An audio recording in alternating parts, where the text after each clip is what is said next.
Yo, yo, yo, yo, yo, yo, yo, what it do? What it be, y'all? It's your boy A-N to the T coming to you live with a Mortal Kombat commentary. Trying to get tournament ready and all that.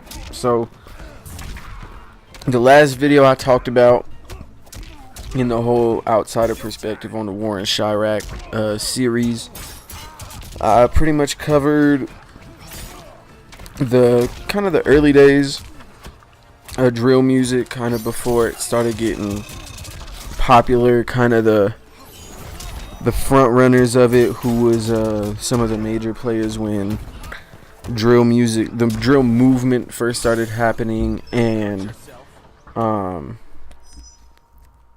of, you know, who was around 2000, I want to say 2008 to 2011, even maybe a little bit before 08 I talked about. And even in this video I'm gonna kind of backtrack a little bit, and so I might have to do, you know, like a little 3.5 video or something. I might have to do a part 2 to this.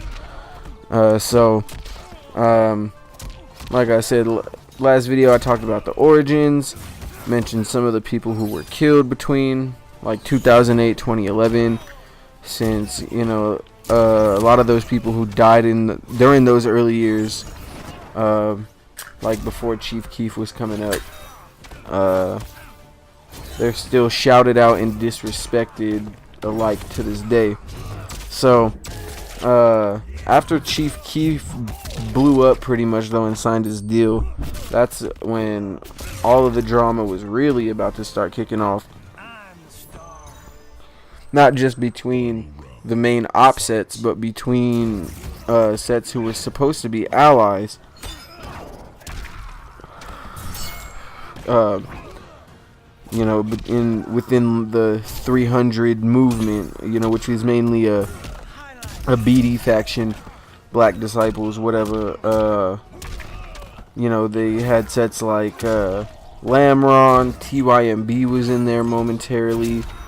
Wick City, aka O Block, a young set of BDs, and recently flipped GDs called 600, THF 46, THF 44, supposedly that's the original THF, so they was a part of it. Dog Pound, Low Life, AMG, not to mention Sean Money Boys. They were all mainly BD sets, with the exception of THF, which they were mainly Mickey Cobras, which is crazy because side note, 051 is too. So it's like, y'all, it's really not about what gang you claim anymore. It's about blocks at this point. And a lot of these guys live close to these blocks that are beefing with each other, so a lot of these guys are really like a hair away, or just, you know, one split decision away from being either allied to one set or the other. Like, for example, 600 Breezy was an Evans Mob GD, and then after, I believe he was in a car when D-Thang got killed, when D-Thang like hopped out the car and kind of like sacrificed himself pretty much. He pretty much was there when that happened, and he was present when MOB killed Baldy. And so after those two deaths, he decided to flip and become 600. And that's when he started dropping music and doing all that, kind of riding the rap wave that 600 was on. S.2, I believe, was a GD or something else. He hung out with, you know, maybe another BD set. I think he hangs out with 485 right now. And they kind of, I don't know. They're definitely not cool with 600, but they're not at war with 600. They're just not cool with them, considering they beef with S. now. Like a lot of old 600 members, like there's a lot of internal beef, in which, you know, there was a lot of internal beef from the start of the first, you know, little OTF 300 GBE movement. So Baldy's death really was like a major blow in the beginning, especially to 600, because not only was he loved by like pretty much everyone, but he was a major player in the beginning too, because he had the plug on guns, and allegedly had the plug on guns, and supposedly passed the gun, or gave Front Street Day Day the gun that he used to kill Junebug from MOB. So his death was get back for that, allegedly. So I don't have an exact timeline of events and deaths, so I really apologize if I'm gonna be jumping around, you know, everywhere. But everything kind of ties together, so just kind of bear with me. So I don't know when it happened, but somewhere between 09 and 2011, all those BD sets I mentioned before came together and became like the OTF 300 GBE movement, whatever you want to call it. So everyone is pretty much allies, kind of loosely allied, but you know, it's pretty much like the 300 movement versus 051 Young Money, Jaro City, Taekwon World, STL, 50 Strong. 50 Strong isn't really as active now. MOB and Brick Squad, you know, and pretty much that's like the BDK movement, but that name didn't come around until much later, around Lil JoJo's time, but we'll get into that hopefully either in this video or the next one. But like, I'm guessing it all started around 2009, 2011, because Ty from TYMB is actually named after him. And TYMB, I talked about in my first video, or in the last video, I talked about how TYMB I thought was Dro City at first, which I did a little bit more research, and it's true. They were actually what were they called? They were the YMBs before the Young Money Boys, or the something Money Boys.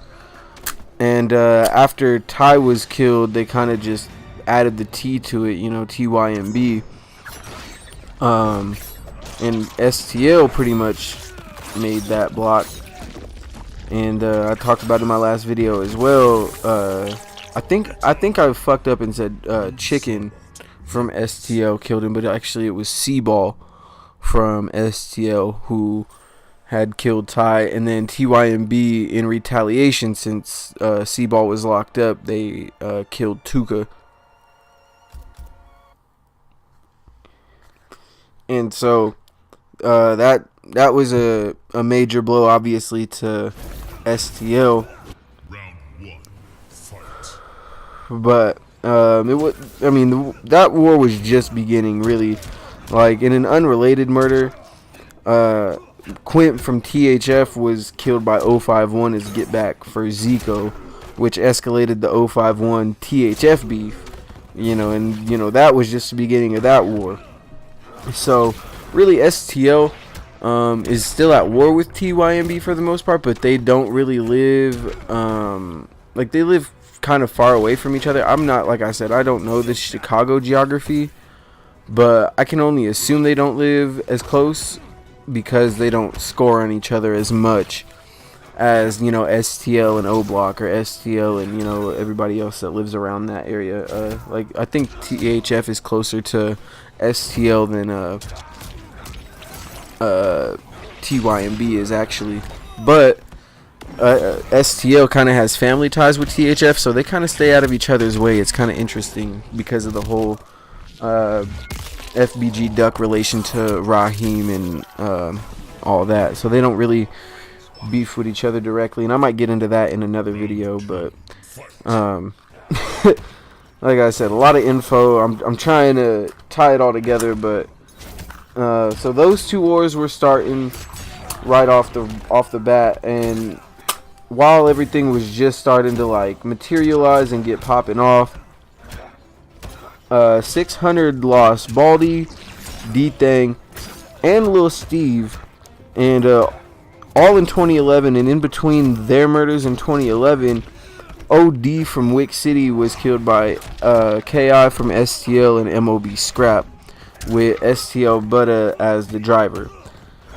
That's honestly one of the biggest hits in Chicago history. Like, Tuka was a big hit because, you know, like, everybody has been smoking Tuka since Chief Keef got famous and, you know, put it out there.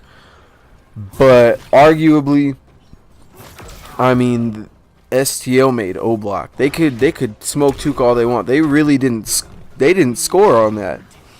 O Block didn't even get Tuka. That was TYMB's hit. So, you know, they could sit there and smoke all the Tuka they want, but STL made O Block, and I know that's gotta hurt for show, just because for a minute there STL was applying the pressure on O Block just because they couldn't get to TYMB. So that's kind of why O Block hates them so much. And D Rose also took out Dale pretty early in the war, so that's kind of why STL don't fuck with 600. D Rose is pretty much BD. He claimed 600, but he was loved by O Block and THF and pretty much everybody on the BD side just because of all the work he put in. And now, you know, he was all that love and no one even wanted to, you know, put money on his books or even get an appeal because he's in there for a crime that he didn't even commit. So, you know, that street love, you know, that shit's rough. Cut. Reset. Deadly uppercut, take two. But like I was saying, that OD hit was probably to this day one of the biggest scores in Chicago history, period. I mean, it was just a crazy day in general. It was what was it, Tuka Day 2011. It was Tuka's birthday, so they were trying to score on TYMB all day, and I think they allegedly, I heard they jumped some TYMB members that day, but didn't score on them. But they were like lurking on TYMB and O Block all day for a body, and it just so happened that they caught OD coming back from the store, and he only had a revolver on him apparently. The way the story goes, he was coming back from a store on his bike, and he pretty much had made it almost close to the gardens, Parkway Gardens, and KI and MOB Scrap fired on him while Butta was driving, and they that hit